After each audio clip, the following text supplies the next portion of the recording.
Hello, my name is Sydney Halpin, and I'm the president of the New Jersey Jazz Society, and I'd like to welcome you to this presentation today. This is part of our partnership with the Metuchen Arts Council, and this is our jazz education series, which has been going for the last several months. The New Jersey Jazz Society is a 49-year-old organization dedicated to the preservation, promotion, and presentation of jazz. And for more information about the Jazz Society, I encourage you to go to our website, njjs.org, where you can learn more about the society. You can become a member. You can access our award-winning magazine. And because you've joined us today, I'm going to give you a little secret. We're going to give you a gift. If you would like to see the magazine, you may access it with the password My Way. 2 words, My Way. There's a space between them. And I hope you will go to the website and look that up and enjoy that. And before going into what will be the most amazing presentation this afternoon with Will Friedwald, I really would like to thank all of you who've joined us in the past. I'd like to thank those of you who have donated in the past. And I would like to ask that if you are capable and able and willing to donate today, that perhaps you could do that. It's been a rough year for both organizations, and we could certainly use a little boost if that's possible from you. And you can easily donate today on the njjs.org website. There's a red button that says Make a Donation. When you click on that button, you're taken to a separate screen, which will then have a yellow Donate button, and that will take you through. And then your payment was processed through PayPal, whether you have a PayPal account or you're paying with a credit card. So anyway, again, thank you very, very much for your generosity. All proceeds are split equally between the two organizations, so we could use a little help today. I also want to thank the Metuchen Arts Council for their amazing partnership in this presentation. They have really been the driving force with this, and we are so delighted to have been able to join them with this incredible series. If you've missed any of the series, the previous shows, they are archived on the New Jersey Jazz Society, full words, New Jersey Jazz Society YouTube page, and they're really marvelous. Today's program will be on our homepage for the next month, and then it will be moved to our YouTube page. And again, if you've missed any of the previous programs, you don't want to miss, you may re-access them and not miss any others. To get this ball rolling today, I really would love and I would love and am delighted to present my colleague, Lynn Mueller. Lynn Mueller is part of the Metuchen Arts Council. And Lynn is a resident scholar in her own right. And she's been an absolute delight to work with, as has her colleagues on this series. Lynn is considered the leader of I believe she's the council leader for the Metuchen Arts Council. And she is clearly a tireless advocate for jazz, all things jazz. So without further ado, thank you again for joining us, and I give you Lynn Mueller. Well, thank you, Sydney, very much for the introduction. I'm actually the person that is in charge of the jazz and for Metuchen Arts. It's Bob Dyken, who is the chair of the Metuchen Arts Council. So we are delighted to partner with New Jersey Jazz Society in presenting this virtual jazz education series. And we thank you, Sydney, and you are president of the organization, and Sanford Josephson, who is the vice president publicity, for taking this journey with us. We are grateful to have your significant help in publicizing and producing this virtual program. We also thank Christine Feinderlis, the Society's amazing video sound engineer for this event. She's done an amazing job. Since 1968, Metuchen Arts Council has been the premier arts organization in Metuchen, New Jersey, supporting and promoting all aspects of the arts: visual, music, theater, and dance. As I mentioned, Bob Dyken is the chairman, and thanks to him, MAC is gaining wider recognition throughout central New Jersey. Our website is metuchenartscouncil.com. Virtual Jazz Education Series joins our list of Metuchen jazz offerings, including festivals, concerts, and brunches. This is our 4th lecture in this series. Previous presentations are archived on njjs.org and YouTube. It is a privilege for me to introduce Will Friedwald to you today. He and I go back a long way. I first met him at our Duke Ellington Society meetings years ago. Since then, he has become one of, if not the world's expert on vocalists and pop and jazz singing. He has written 10 books, which have included, among others, Sinatra, The Song Is You, Tony Bennett, The Good Life, and most recently, Straighten Up and Fly Right, The Life and Music of Nat King Cole. Will Friedwald writes about music and popular culture for the Wall Street Journal, Vanity Fair, Playboy magazine, and City View. He has written over 600 liner notes for compact discs, received 11 Grammy nominations, and he appears frequently on television and other documentaries. Will is also a consultant and curator for Apple Music. Will Friedwald also curates Clip Joint, a live stream video presentation covering many different topics of music and popular culture. Just send them an email if you want to become part of his list, wfriedwald@gmail.com. Please write your questions for Will in the chat box during his presentation. Then, at the end, he will be happy to answer them. Please welcome Will Friedwald as he presents Nat King Cole at 100. Hey, thank you. That's the greatest introduction I've ever gotten, and I really appreciate it because more than anything else, I am a man who needs an introduction. You know, the problem with telling jokes on virtual spaces, you don't. I'm glad you were laughing. Thank you. I appreciate that. But I'm so thrilled to talk about Nat King Cole, his importance to American culture, to musical culture is so enormous. I feel like this book, what was it, like 500 pages? I barely scratched the surface. There's just so much to say about him. Just the most incredible man. And a man who had an impact on, certainly on jazz. He's the only guy we could say, even conservatively, he's definitely one of the 10 greatest jazz piano players of all time. Certainly Oscar Peterson would say that. Certainly Errol Garner would say that. Certainly Bill Evans would say that. His influence on piano players from 1950 on is just incredible, just overwhelming. And at the same time, he is one of, in my incredibly short list, really, I think you can, of people that sang the Great American Songbook, and I'm not necessarily restricting it to jazz or pop, but people that sang the songbook, what we think of as the songbook, really it comes down to three people: Frank Sinatra, Ella Fitzgerald, and Nat King Cole. Now, that's not to say that, Bing Crosby, Sarah Vaughan, all kinds of people didn't, make amazing contributions, but really the way the songbook is sung today, when you hear somebody sing the music of Irving Berlin or George Gershwin or Rodgers and Hart, they come down to those three guys. Those are the three primary colors: Sinatra, Ella, and Nat King Cole. And there's nobody else who's on both lists. It's just amazing. And I always like to start out by saying that when Nat first got involved with music, when he was, just studying the piano as a young man, all he wanted to do was play the piano. He had no idea. If you'd have told him that he was going to be famous as a singer, he wouldn't have believed you. So he started out wanting to be a piano player and a band leader, eventually became, one of the most popular singers of all time. For a while, he was the most popular singer.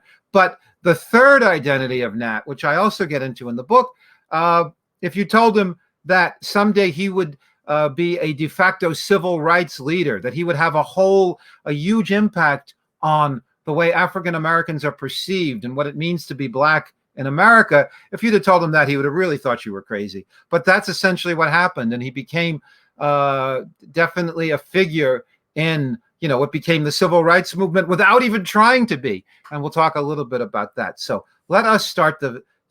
Oh, there we go. I want to give a big thanks. Christine is everything that Sydney said she is. She's quite remarkable. So that is the cover of my book. Let me see. Oh, and there we go. This is just sort of the oh wait, it's playing. I got to pause it. Oh, that's right.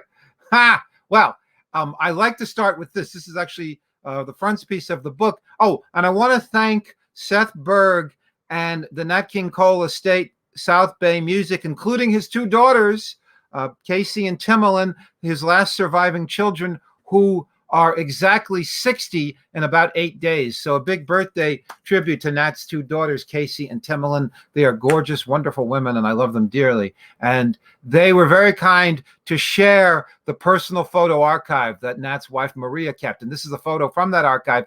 In 1954, Nat played the London Palladium, and for about a month before he got there, this was his second trip to Europe, for a month before he got there, they had a jukebox in the lobby that had nothing but Nat King Cole records, and you could play any song for free. It was a way of promoting the upcoming engagement. And it says on the jukebox, which is a minstrel, the name of the manufacturing company is Minstrel Jukeboxes. I should look into that. But it says right on the jukebox itself, "He who pays the minstrel calls the tune," which I think is pretty prophetic. You want to call the tune, you got to pay the minstrel. And this is minstrel in like the Elizabethan sense, not really the, the American, the burnt cork sense. So this is that same engagement. And we're going to talk about how at this point, certainly from the mid 50s, the years right up to the emergence of Elvis and rock and roll, Nat King Cole is the biggest thing there is, the most popular recording artist, the most popular singer, in the known world. Literally, he is selling more records than anybody, even Frank Sinatra, even Perry Como, even Dinah Shore, anybody you could think of that was a big sell at this point. Nat King Cole is at the top of the list. More hits in any given season than anyone else. And yet, here he is at the height of his fame. And if you can read the inscription there, this is obviously the London Palladium, but it says right above his name, America's sensational colored recording star. It's like they're not going to let him forget it. No matter how popular and how internationally beloved he is, they have to let you know that he's colored. It's just this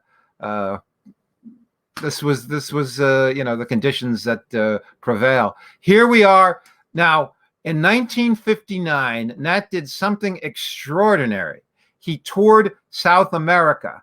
Now, in the 50s, the idea of an international tour was brand new. Jets were just being rolled out. 20s, 30s, occasionally a band would go over to England or Europe once in a while, but it was pretty rare. And the idea that a singer would do an international tour was pretty much unknown. Even Sinatra just toured a little bit in Australia and certain places. And nobody had done what Nat did, which is to go to South America, particularly Brazil.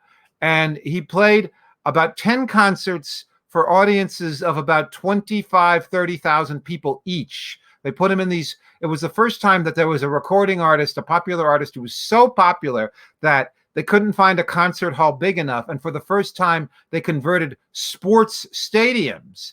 So these are some of the crowds. I'm just going to let this play.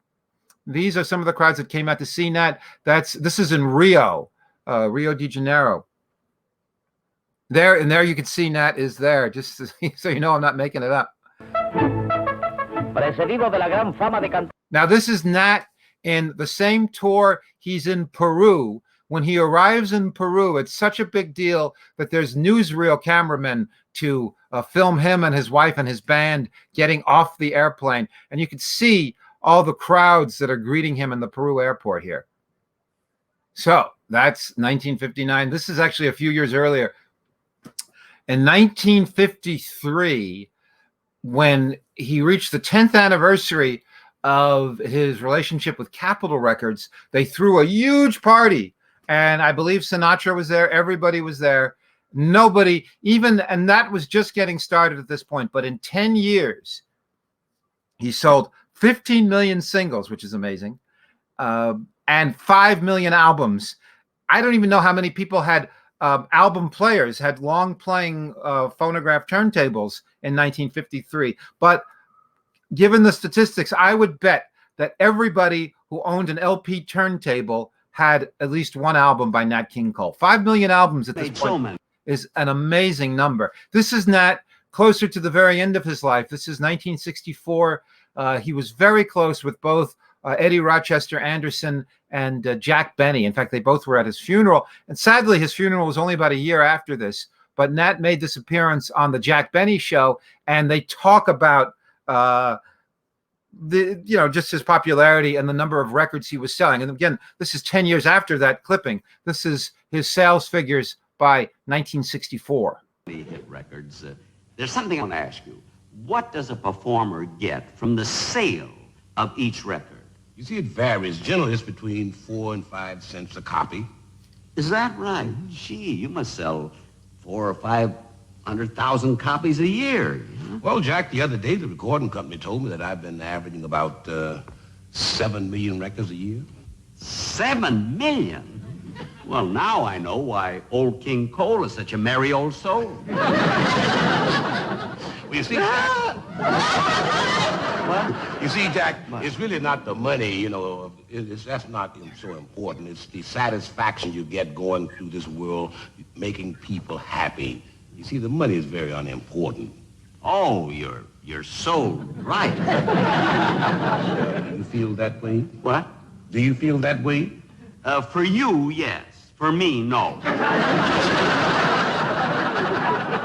But Just a sad note.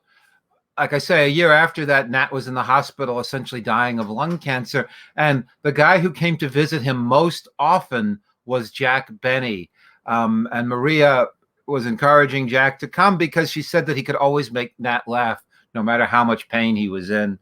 But anyhow, in the mid-50s, this is, I think, 1957, Nat was the first, just about the first African-American to be admitted to the famous Friars Club, back when the Friars still had a Los Angeles branch, a Los Angeles monastery. And they threw a huge party for Nat in 1957, at which both Frank Sinatra and Dean Martin came in to pay their respects. And of course, Nat's fame goes even beyond that, as we will see.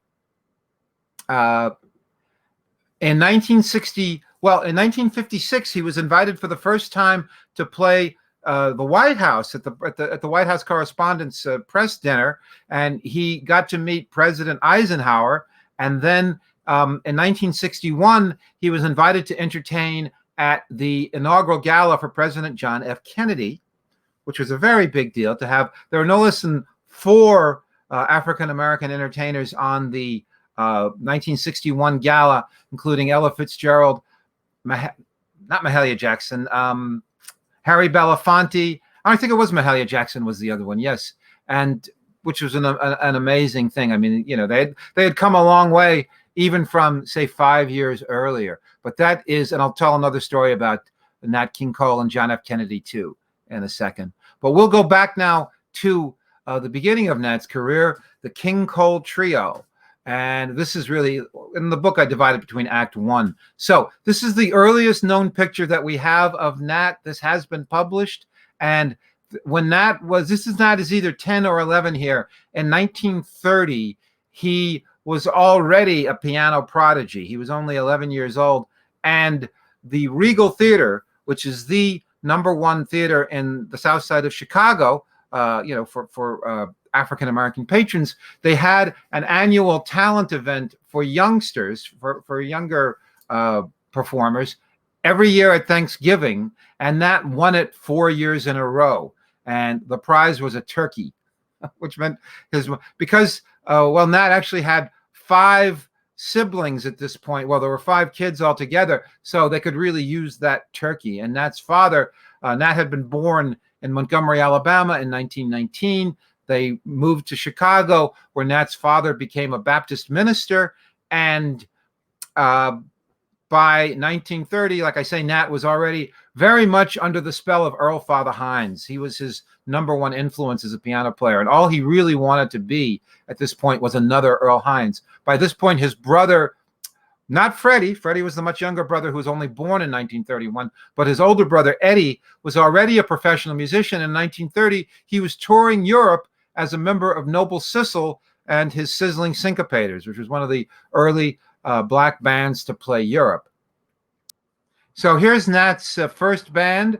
This is 1934. Nat is 15, amazingly enough, and he's already both the tallest. He's the youngest member of the band and the tallest, as you can see. And he was already making a name for him, for himself all over Chicago. In fact, if you read the Chicago Defender, which was the paper, the African-American paper in Chicago, he's mentioned all the time. And every time he played a ballroom with this band, he got a write-up, and there's lots of early photos of him. We'll see another one in a second.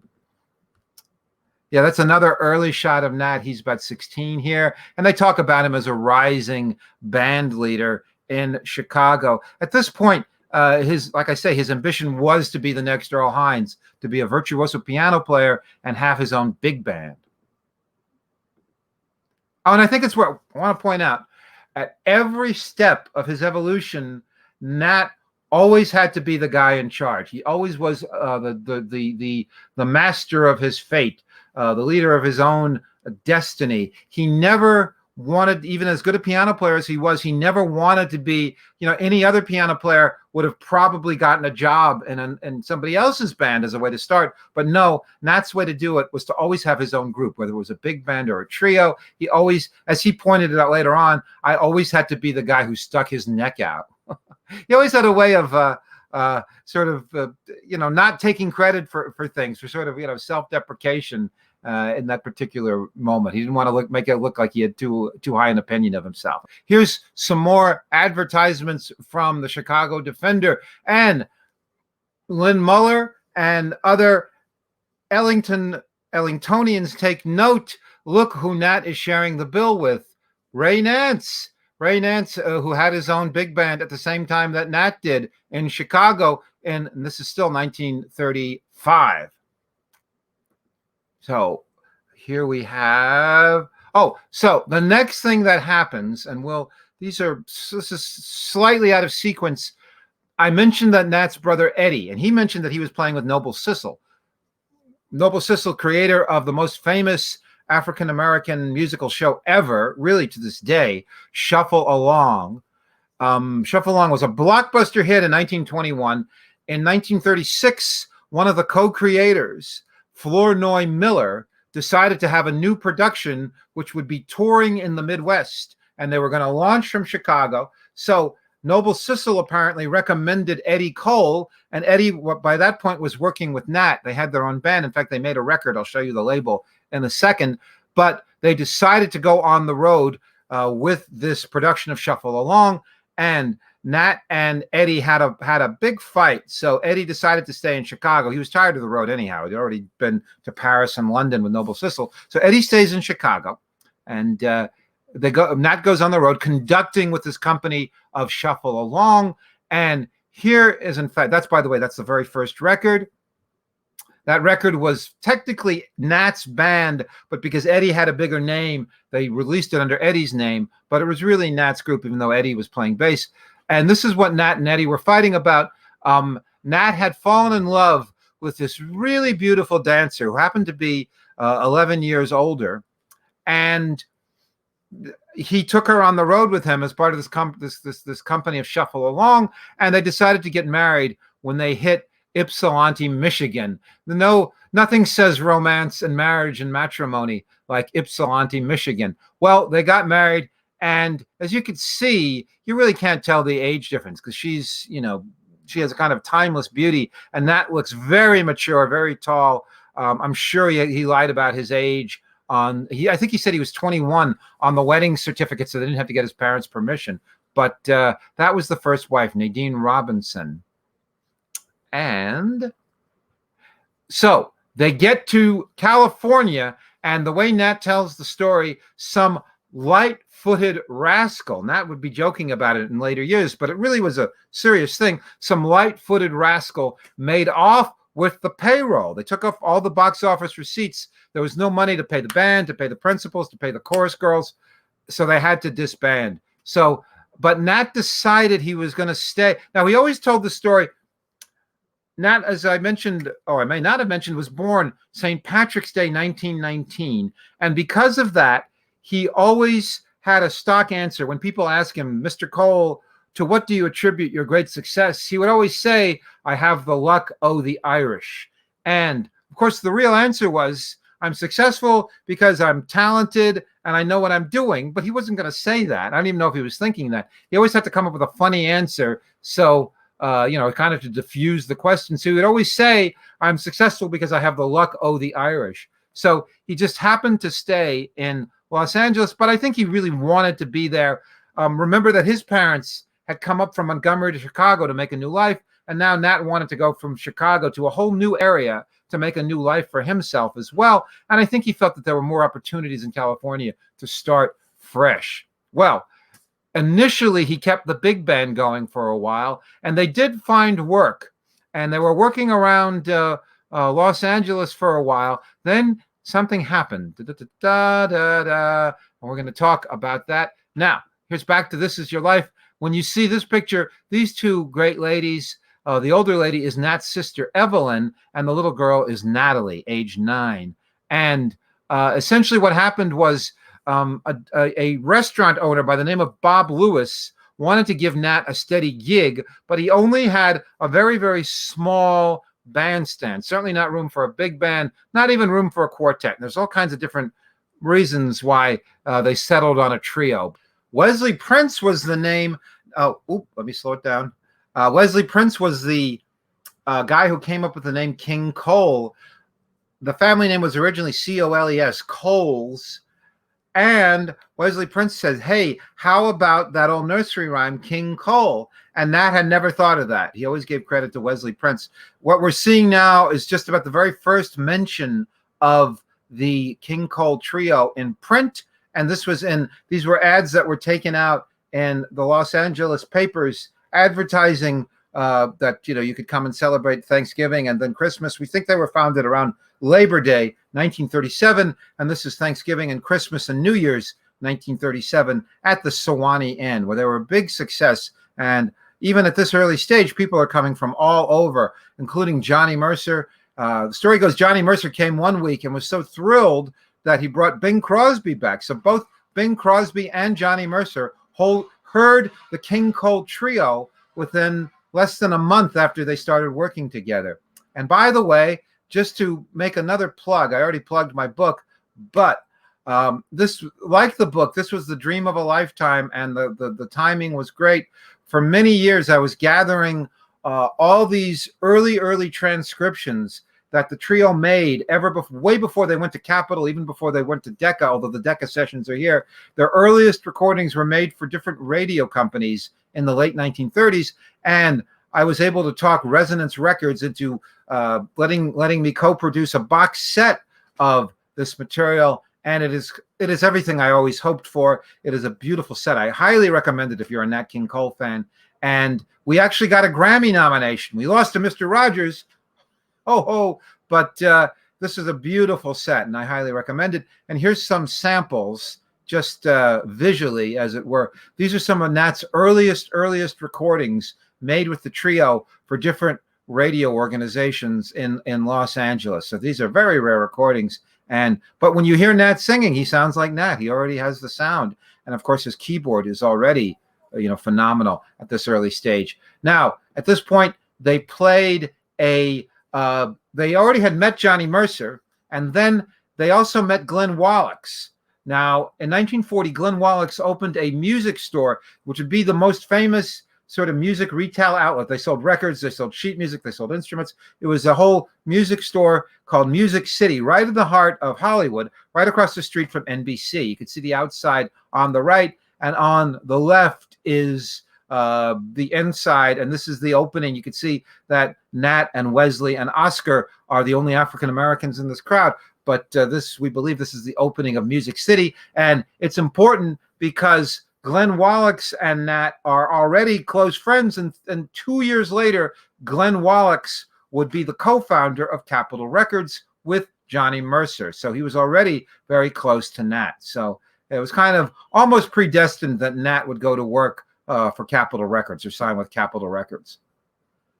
And here, but before then, they actually made 16 sides for Decca, which are actually quite nice if you get to hear them. They're on the Resonance box, although they didn't really, one at the very end of their relationship with Decca, one of the sides actually went to #1 on the R&B chart. So it's clear that Nat was a rising star at this point. But he left Decca, and rather than re-signing with them, he kind of bided his time, and he waited for.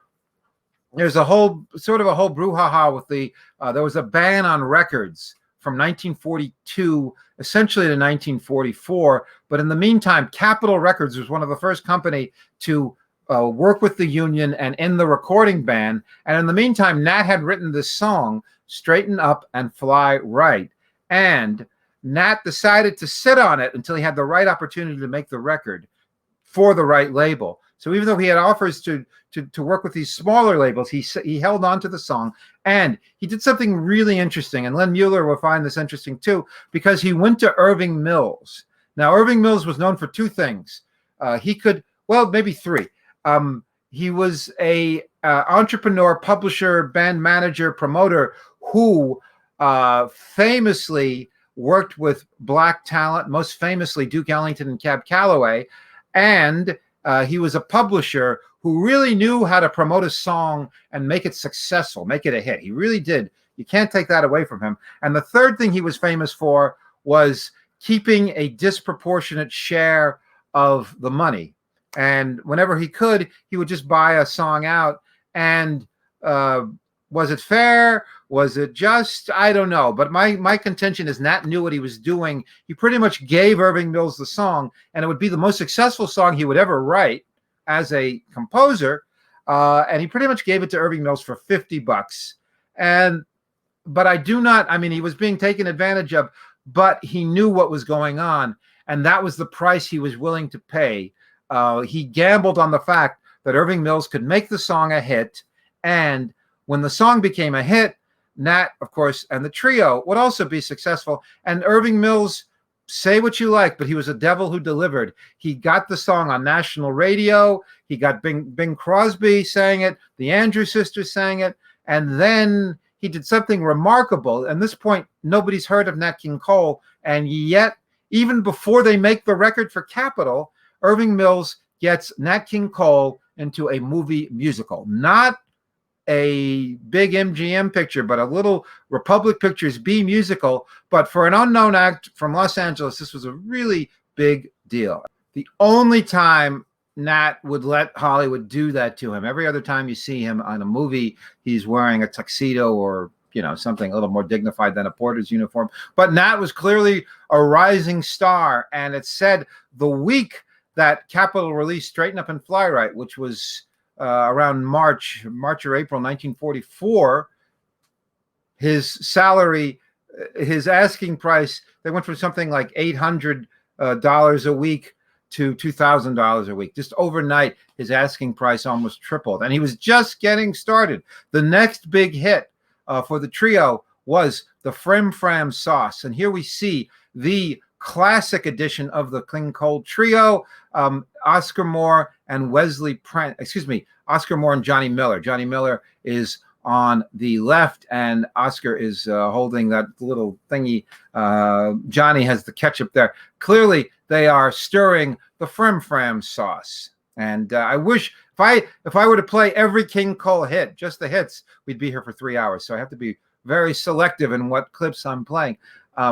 Going forward, and it's also and the first theater they played after Straighten Up and Fly Right was released was in fact the Orpheum Theater. And this is important because certainly from this point on, they were no longer just playing theaters in the what they used to call the colored neighborhoods, but they were actually playing mainstream. As you can see, this is right in the heart of downtown Los Angeles. This isn't on the south side, and they were already playing for all kinds of audiences, not just the original target African-American audience. So his crossover was beginning at the very start of his career.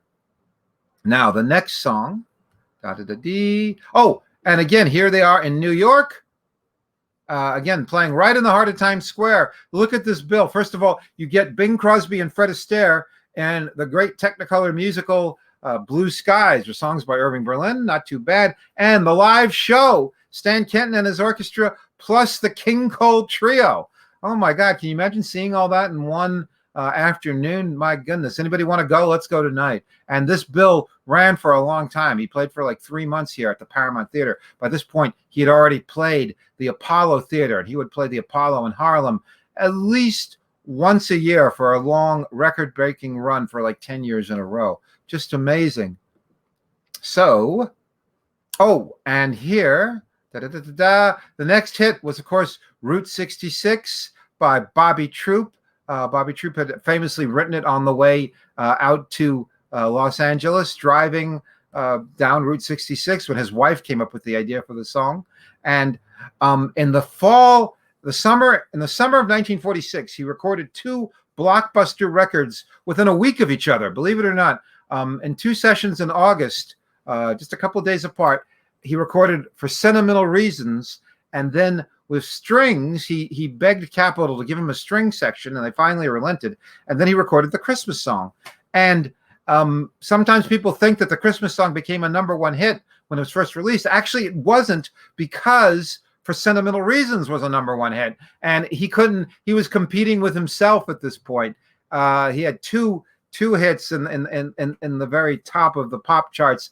And it's worth pointing out that Nat was the first solo singer, African-American, to have a #1 hit.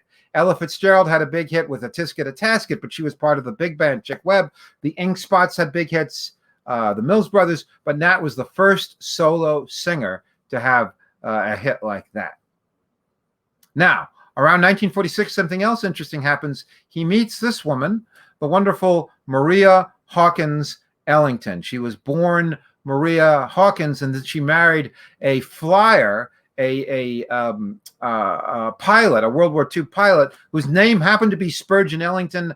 Coincidentally, no relation to Duke, she got a gig. She was already a band singer by this point, and she got a gig singing with Duke Ellington, along with Kay Davis and Joya Sherrill, when Duke was touring with 3 female singers at once. I can't count. There we are, 3 female singers.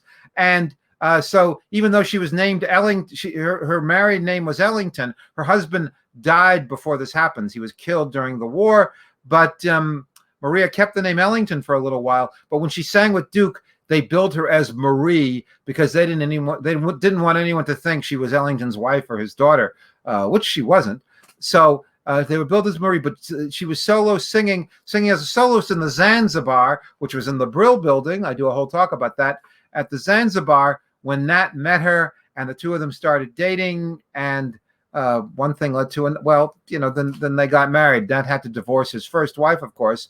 But the next big thing that happens around this time, and this is all very significant, is he meets the legendary character Eden Abes, and you see a really good picture there of Eden Abes. Nat's daughter Carol always told me that whenever she met Eden Abes, she always thought, oh my goodness, it's Jesus Christ. She always thought that her father was so famous that he knew Jesus personally. Of course, Carol was a little tiny girl then, and if you knew Eden Abes, he was only 5'2", so he was kind of a midget Jesus. But he was, in fact, the original Nature Boy. The song was somewhat autobiographical. He wrote the song about his own personal views about love and peace, and the ideal of nature, the idea of a natural lifestyle, natural foods, living out in the open. And, he definitely practiced what he preached. And we're going to talk a little bit about that. The song, he had to beg Capitol to record it, and then he had to beg them to release it. You can see Bill Robinson very briefly in that clip. Bill only died about a year after. I think he died in 49. And I know what Len is going to ask. Was Duke Ellington there? Duke Ellington was working, even though he was very religious. I think he was working in Washington or Baltimore, and he couldn't come up because the band was playing. But he did what he often did. He sent Billy Strayhorn up to attend as kind of an emissary for the Ellington organization. And, of course, Nat and Billy knew each other. Well, that's kind of a long story there. But at a certain point, Billy gave Nat the sheet music to Lush Life, and there's a whole story about that. I wish I had a clip of Nat singing it. But anyhow, I usually don't go on an Ellington tangent at this point. But I know Len Mueller is a major Ellingtonian, so I wanted to mention that. Hey, but the next thing that happened was Nat bought a house, and Maria supported him in this. It might have been her idea. They wanted to buy a house in the most upscale neighborhood in Los Angeles, for Nat's image mainly, to show, seriously, the song Nature Boy did more than any other song to establish Nat as a singer of popular music as opposed to a jazz piano player. And by now, his whole focus was starting to shift towards singing and popular music. So they decided to buy this house, and some of the neighbors were not happy about this. This was thought of as an exclusive, quote unquote, all white neighborhood. But it turns out Nat knew at every stage of his career, personally or professionally, Nat always knew what he was doing. And it was earlier that year, like in March 48, a decision was made by the Supreme Court called Shelley versus Kramer that essentially decided that it was not constitutional for a bunch of homeowners to get together and make a racial covenant. In other words, they could say, oh, this is an all-white neighborhood, no black people here, but that was not constitutional. So Nat knew he was well within his constitutional rights when he bought the house. And even though he had to fight them, and even though there was no flaming cross. It wasn't that unsubtle, but there might as well have been. They burned the N-word into his lawn. They fired a shot through his window. Horrible things. And these were just a bunch of, as always, it's a bunch of extremists. It wasn't the majority, just a few lunatics. But Nat stayed there for the rest of his life. And Bobby Short talked about visiting Nat there. So here's a little bit more about that. Here is, in fact, the house then and now, 401 South Muirfield, Los Angeles. And the next thing that happens, by this point, when Oscar Moore left, Nat knew he had to change things up, and he's thinking about what to do next with the trio. And so for a while, he decides, now, don't always believe everything you see in a newspaper. This is from the California Eagle, which was a black paper from the West Coast. And the idea of Latin American rhythms was so new, nobody had ever heard of a bongo. So when they got the announcement, they assumed it was a banjo player. Trust me, it was a bongo player, not a banjo player. Nat never had a banjo in the band, but he added a fourth member of the group, and it was kind of an interesting decision. He was a Cuban American by the name of Jack Costanzo, and it meant he was now effectively leading an integrated group, which was sort of problematic because there were all kinds of places that they could and couldn't play with a white person in the group. But Nat did it anyhow and stuck to it. Now, here we see this lineup, the last great lineup of the group. And there is Irving Ashby on guitar. That's Jack Costanzo. And going from the other direction, there's Joe Comfort on bass. Nat, of course, at the piano. And the gentleman in the middle playing congas is Perry Como. No, he was not an actual member of the group. This is just a publicity photo, but he did appear with Perry Como. Perry Como was a great supporter of African-American talent. He probably doesn't get enough credit for that, but he had Nat on his show many times, along with Ella Fitzgerald, Sarah Vaughan, all kinds of people. Here we go. So the next thing that happens is this song is written for it's not even a musical. It's not even a major movie. It's a spy movie. And basically the song Mona Lisa, it's just this little song. The words are never heard. It's done as a cue. In the plot of the story, they use the song for one group of spies to signal the other, hey, the Nazis are coming. When they hear Mona Lisa, it's like a signal that the Nazis are coming. But the guys who wrote it realized they had a great song on their hands, and they eventually got it to Nat. And the next thing that happened was they got a guy named Les Baxter to conduct the orchestra, but Les was he was a capable conductor, but not a great arranger. So they farmed out the arrangement to a young man, about 28 years old, named Nelson Riddle. And he wrote this chart. And of course, you know what happened. Then it became a huge hit and the first notable record. But when Nat toured Europe the next time, he got to go to the Louvre and finally got his picture taken with the actual Mona Lisa. So that's pretty amazing. Then a few months later, so that's a big hit. A few months later, they got a song came in called Too Young. And they decide they're going to have a guy conduct it and someone else to arrange it. And they hire Nelson Riddle again. And that song becomes an even bigger hit. Too Young is a huge hit. Then a little bit later, they say, well, God, we're too. So that's 2 for 2. And then a song comes in called Unforgettable. And there's a whole story about that. Essentially, the guy who wrote it was an old friend. Nat had an old friend who was married to a composer by the name of Irving Gordon. And Irving had actually published the song, but it was kind of unfinished and it was kind of awkward. But Nat had such a great ear for a song, and he was truly a tunesmith in the most literal sense. He heard the song and said, well, you should modulate here, you should change this. And Nat pretty much rewrote the song. And Irving Gordon said if it hadn't been published already, they would have given Nat a co-composer credit, which I'm sure his family would have liked.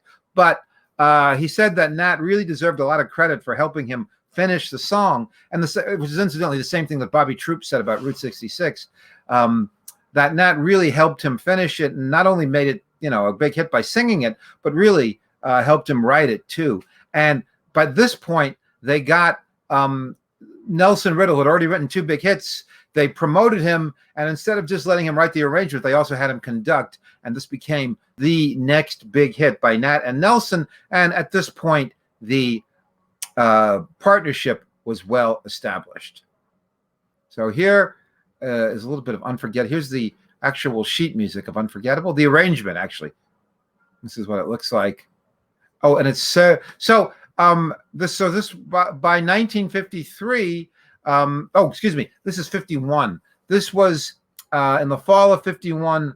They finally decided that the trio was, a thing of the past, and Nat really had to be billed as a soloist. So this is the official announcement.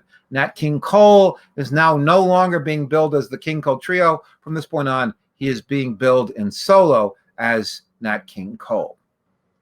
So in 1954, when Nat was just about to leave for Europe, he decided he got asked to play a benefit concert for the Harlem branch of the YMCA, and they held it in the Savoy Ballroom, and the whole area of New York was mobbed on 142nd Street. People crammed into the ballroom to hear Nat sing, and this was at this moment the popularity and the fame really start to skyrocket. I mean, 5,000 people to hear a singer was a big deal. Very few theaters were bigger than Radio City was bigger than that, but solo singers weren't really doing Radio City at this point. Very interesting moment, and Nat leaves for Europe. Again, it was notable, for him to a solo singer had the biggest crowd in the history of the Savoy. You heard it there. So now at this point, Capitol Records is aggressively marketing Nat as a solo pop singer, as opposed to the leader of a trio, as opposed to a piano player. And the first collection of his early pop hits was called Unforgettable. And there are 2 different editions of it. That's the original 10-inch LP, and the shiny one on the right, is actually the South African edition. Now, Capitol Records really liked this idea. Nat in a park looking approvingly at a couple of lovers behind him. They really like this idea, and I'll show you what I mean.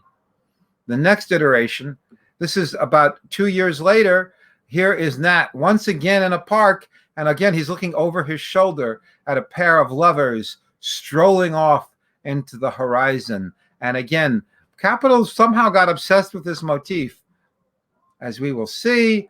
This is 1959 now, and once again Nat is in the park, and there are 2 lovers behind him. I mean, they just got stuck on this idea. But these are all great albums, so I'm not complaining.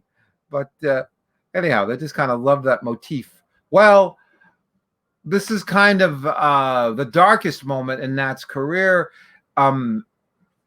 There's a whole we could do a whole presentation just on this event. In April, he was touring in the Deep South. He was playing to segregated houses, which he was not thrilled about doing, but an offshoot of the Ku Klux Klan called the White Citizens Council, they were planning this massive attack on him, and in the end only 4 bozos showed up, and they stormed the stage, and they pushed him over, and they tried to either kidnap him or beat him up, but the police were standing by, so they were only on the stage for about 2 seconds before the police stepped in and arrested them.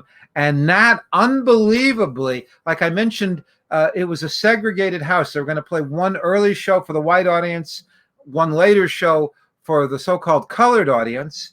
And Nat did not let his people down, even though he'd just been attacked. He came out again and did the late show for the black audience, which I think is kind of amazing. And then he went to Chicago to stay in a hospital for a couple of days and resumed the tour. This was on a Tuesday, and by Friday he was on the road again. There's a little bit more about the Birmingham attack. I love Nat's sense of humor under that. They asked him what song he was singing while he was being attacked, and he said, I could have been singing Nearer My God to Thee for all they care. So, but finding humor in a very kind of a dark moment. Anyhow, it's safe to say that the attack had precisely the opposite effect that the attackers intended. In fact, it made Nat an even bigger, more well-loved personality. And like I say, at this point, the incumbent political party, which were the Republicans, embraced Nat. They invited him to the White House. He met President Eisenhower, and he sang at the 1956 Republican convention, incredibly enough. So, boy, times have changed, right? And his increased visibility finally led to him getting his own TV series. And this is another huge topic we could talk about for a while to come. But it started out as 15 minutes. Then it got to be so popular that they increased it to a half hour, and they increased the budget. And the head of NBC, General David Sarnoff, was a huge booster. In fact, you can't blame NBC. NBC gave Nat total support. Here's some ads. Oh, actually, the one in the middle is an ad, and the one on the right is an article from TV Guide. And just to sum up what happened, NBC put it on as a sustaining show, and everybody was confident that they would find a sponsor. And this is the period when it was the period of total Madison Avenue control, i.e., it wasn't just like the Dinah Shore show, it was the Dinah Shore Chevy show, or the Kraft Music Hall starring Perry Como. Lincoln Mercury presents Ed Sullivan, things like that. The sponsor, it was one sponsor, one show, which was a really bad model. And they said if they had used the later model, Nat probably would have found enough support. But at this particular point in our history, and this is again a very dark moment, when a very bleak moment, when no one sponsor on the level of a Chevy or a Kraft wanted to be affiliated with an African-American sponsor. So it was a very, very bleak moment. And after doing it for almost a year and a half, Nat realized he was getting nowhere, and he was actually losing money, because without a sponsor, even with a sponsor, at this point, Nat was earning like $50,000, $54,000 I've seen a week at the Sands. And for him, there was no way he could make that much money doing TV. I mean, he was the highest paid entertainer in the country, or in the history of Las Vegas up until that point. And so he was losing money, and the writing was on the wall. And he said it's going to be 10 years before another black entertainer gets his own show. And he was exactly right. In 1966, Sammy Davis was the next one who hosted his own big variety show. And Nat famously said, and again, he had a really wry sense of humor, Madison Avenue is afraid of the dark. So it was kind of a bleak moment, but it was a triumphant show. I mean, they're wonderful, wonderful shows. We'll talk more. So following this, Nat had a manager whose name was Carlos Castel, who was from Honduras. And he was this huge bear of a man, a native Spanish speaker. And he was Nat's best friend for many, many years, and his manager.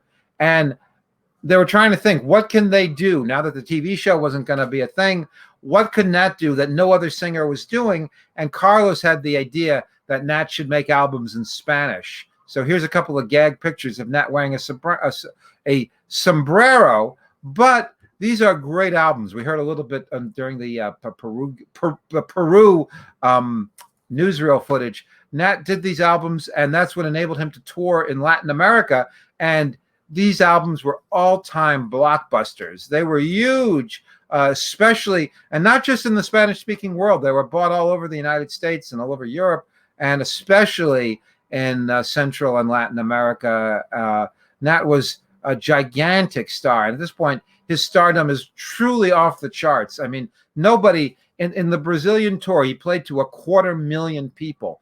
Now, later on, especially with the Beatles, and then when Elvis starts doing stadiums and stuff like that, then you get to hear about individual singers playing to 250,000 people. But really, it was not for many years after, it wasn't until way after. Nobody before Nat had played to audiences of this amazing size. In 1960, in fact, he did another European tour, and he helped out a young Quincy Jones was supposed to be touring with a musical show that tanked, and Quincy was stuck with this band, and he had all these salaries to play. So his old buddy Norman Granz hooked him up with Nat, and Nat and Quincy toured together. And in fact, Quincy remembers this as one of the best moments of his life when he got to work with Nat King Cole. And to this day, he talks about it fondly. Well, the next big thing that happened in 1960, he toured. He's an emphatic supporter of the Democrat, even though the Republicans had been very good to him. He's an emphatic supporter of John F. Kennedy, and he gets invited to perform at the JFK inaugural. So that's January 1961. Then something even more amazing happens about 8 months later. His daughter, President Kennedy, comes to California, comes to Los Angeles, among other things. He's doing a Democratic fundraising dinner, and Nat sings at that dinner. And the same night, Nat's daughter, Carol, is holding her Sweet 16 party at a hotel in downtown Los Angeles. And JFK goes from the Democratic Party event, and then unexpectedly shows up, comes to Nat King Cole's daughter's birthday party. And this is astonishing. In fact, the idea that a president of these United States would honor an African-American family and an African-American citizen by, attending, that's about the nicest thing a president can do, is actually go somewhere, by actually attending this event, was headlines all over the world. And it's hard to believe this is barely 5 years after Nat couldn't find a sponsor for his TV show. Now he's being endorsed by the president of the United States. And like I say, there's an example of the kind of attention it got. You can see the same picture, and they're used in coverage. But this is a major, major event. The last part of Nat's musical career, even after the Spanish albums, is around the same time as Ray Charles, who was, of course, the world's biggest Nat King Cole fan. He starts to make a series of albums in the field of country and Western music. And as with everything else Nat does, this is a huge hit. And he has a tremendous hit single with the song Rambling Rose. I actually, some of these country songs I think are quite good. And this is my favorite. I like this one even more than Rambling Rose. And yet that isn't even the final phase of Nat's career. In the last few years, he had an amazing, and in 63, even after Rambling Rose, he had another chart-topping blockbuster hit with Lazy Hazy Crazy Days of Summer. I wish I had time to play that because I love that song. And the very last project he was working on was the album Love. And, this was the last few months of his life, and he refused. Somehow he knew it would be important. He refused to go into the hospital, even though I think he knew what was going on, and he just was delaying the inevitable. But he waited till he finished the album, and the very next day he checked into the hospital. And here's a picture. Anyhow, Love, the significance of that is it became important. I mean, it was his last hit, and you never go to a Nat King Cole tribute show where they don't sing Love. Am I right? I mean, everybody does that. It became one of the most memorable songs of his whole career, and that's his final hit. In fact, it's the only big hit we don't have any footage of, because by the time the record was released, he was already in the hospital. And even before he died, it became another blockbuster hit. That album was another sensational success. But this is one of the very last pictures of Nat. This is in the hospital. You can see he can barely stand up. He had been a chain smoker his whole life. Later on, he switched from cigarettes to, well, he had cigarettes, but he thought a cigarette holder would slow it down with a filter. Maybe it did, but he was stricken with lung cancer, and he made it. He went into the hospital in early December 1964. It lasted about 10 weeks. Right after Valentine's Day, a few hours after Valentine's Day, he died in the early hours of the morning. Well, that's it. Boy, I'm sorry, I just lunged into my end titles there.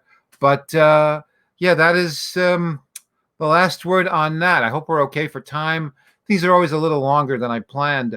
But if there's any questions or anything else, let me know. I'm happy to answer. And thank you so much to the Jersey Joe. There's Len. Hello, Len. Hi, Will. So we did have a question. Any idea whether the complete 42 episodes of Nat's 56 to 57 TV show will ever be officially released on DVD? I could talk about that, but I do not know. I wish. By the way, where'd you get the number 42? Now, here's the history of the show. I think it's October 56 to July 57. It's a weekly show. I think it's on Tuesday, but it's 15 minutes and very, very few. So maybe there's 40 episodes that are 15 minutes. I maybe have 5. They're very rare. I don't know if the family has them. Then from July 57 to December 57, it's a half-hour show, and those are the ones we see. Those are the ones with the guest stars, starting with Frankie Lane and ending with Billy Eckstein. And those do exist, and they have been on public TV in the 90s. But I don't know. I think there's about 25 of the half-hour shows and maybe 40 of the 15-minute ones. Of course, I would love it if they were to issue all of them on DVD. It would be a huge undertaking. Unlike records, they have to pay a lot more for the sync rights to all the songs on those shows. The good news is that the family owns them outright, so they wouldn't have to license them. But paying all those sync rights would be prohibitively expensive because there's like 5 songs in every show. And I don't know how many of the 15-minute ones exist. I've only seen a few. The first one does exist, and the family doesn't even have it. The Paley Center has a copy of the first one. But wouldn't that be great? I mean, that's kind of the last major. I shouldn't say that. There's other like live concerts and radio things, but that's certainly a major part of Nat's oeuvre that is yet to be issued on home video or home media. So that would be so great. I would certainly be a big fan of that happening. I'd be all for it. But I haven't heard of any plans to do that. But you never know. Maybe they'll put them on streaming or something. That's where everything is going these days. Certainly the 25 or 26 half-hour ones do exist, except for the one with Johnny Desmond. Somehow that one got lost. Again, too much information. No, that's great. We appreciate it. Thank you so much for your amazing presentation. I highly recommend your book, Straighten Up and Fly Right. It's in-depth and totally fascinating. So hopefully all of you who are watching today have become thoroughly interested and will now buy Will's book. And also remember that Will does these clip joint presentations, excuse me, and you can send him an email and sign up for them. They're also very, very interesting. So today's program will be archived on New Jersey Jazz Society website, njjs.org, and YouTube channel, so that you can go back and look at it again. So if you liked what you saw and heard today, and we know you did, please consider making a donation at www.njjs.org. Any amount is appreciated. Contributions are shared equally between New Jersey Jazz Society and Metuchen Arts Council and help defray the costs of these events. Our next jazz education event is October 17th at 3 p.m. when baritone saxophonist Frank Basili, who is a member of the Village Vanguard Jazz Orchestra and the Dizzy Gillespie All-Stars, he will speak about the great jazz saxophonist. We look forward to seeing you then, again, virtually live streaming. And again, Will, we thank you so much for your Frank is a great Barry player. I've heard him. Yes, he is. Terrific player. So we look forward to. I used to play the baritone very, very badly, so I appreciate a good. Oh, great! Yeah. That's something we didn't know about you. I'm 6'1", and the only reason they let me play is because I was the only one who was big enough to carry it. So Right. And what will be your next book? I'm open for suggestions. You know, I'm trying to sell something right now. I was trying to sell a book on jazz piano, which I think is an underexplored topic book-wise. There's not a lot of great books on that subject. There's a few, but it's kind of under attention. That's not the word. There's not enough. We need more. So you would talk about different pianists in this? Yeah, exactly. Book? Exactly. Yeah. And styles. Okay. Thank you so much. Something other than a singer for a change. Right.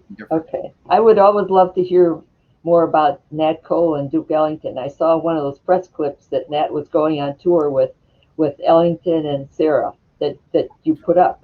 Oh yeah, there's a tiny recording of that where you can hear Duke, Nat, and Sarah audio. Yeah, that was the big show of '53. But Nat and Duke were really, after Earl Hines, I think that Duke was Nat's next biggest role model, both as a musician and as a human being. He really loved Duke Ellington and Strayhorn too. He's very very close to them. Duke was an absolute hero. How could it be otherwise, right? I know. Are there any other questions? If not, then I think I'm in favor of booking Monty Alexander. Whoever suggested that. Yay! I love Monty. Monty's the world's biggest Nat King Cole fan. Ask him. We will. Actually, I'm the world's biggest because I'm taller than Monty, but only because I'm taller than Monty. Anyhow. Okay, so thank you all for coming today. Book Monty Alexander. I thought you were saying we should book him next. Not I should write a book about Monty. Boy, that would be interesting. Okay, I thought you said next book Monty Alexander. Okay. All right. We'll talk. Thank you. All right. Thank you very much, everybody. And thank you for coming today. And we will see you on October 17th. Bye for now.